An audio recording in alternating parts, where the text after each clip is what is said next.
দীর্ঘ ১৭ বছরের নির্বাসন শেষে দেশে ফিরে গতকাল নির্বাচন কমিশনে গিয়ে ভোটার তালিকায় নিজের নাম তোলা ও জাতীয় পরিচয়পত্র নিবন্ধনের আবেদন প্রক্রিয়া সারেন বিএনপির ভারপ্রাপ্ত চেয়ারম্যান তারেক রহমান।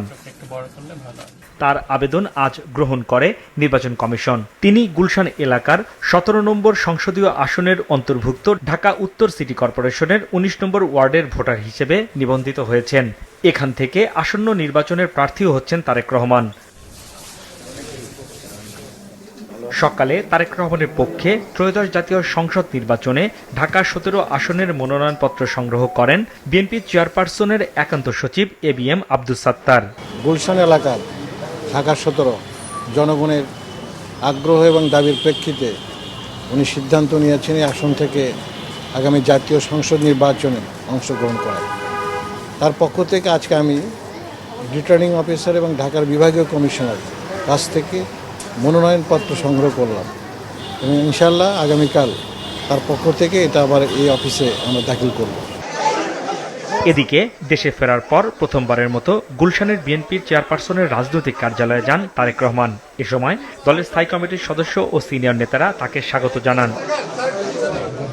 পরে গুলশান কার্যালয়ের দ্বিতীয় তলায় নির্ধারিত কামরায় বসেন এবং বৈঠক করেন দলটির সিনিয়র নেতাদের সঙ্গে।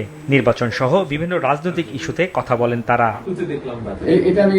আমাদের অ্যাক্টিং চেয়ারম্যান সাহেবকে আমাদের অফিসে পেয়ে এটা তো একটা ভিন্ন অনুভূতি এবং আমরা ওনার সাথে বসে সামনাসামনি অনেক দিন পরে সামনাসামনি বাংলাদেশ সম্বন্ধে আলোচনা করছি, বাংলাদেশের ভবিষ্যৎ নিয়ে আলোচনা করছি, রাজনীতি নিয়ে আলোচনা করছি, ঢাকার পরিবেশ নিয়ে কথা হয়েছে। তিনি যখন সামনে আসছেন আমাদের নেতা কর্মীদের মনোবল বলেন, এনার্জিটি বলেন অথবা কমিটমেন্ট বলেন, সেটা অনেক বড় হয়ে গেছে।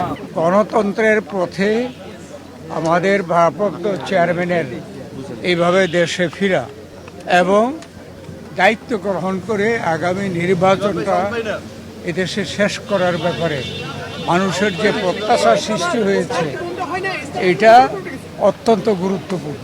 ১/১১ রাজনৈতিক পট পরিবর্তনের পর বিএনপি চেয়ারপারসন খালেদা জিয়ার জন্য এই কার্যালয়টি খোলা হয়েছিল। হাসনাইন তানভীর, মাছরাঙা সংবাদ, ঢাকা।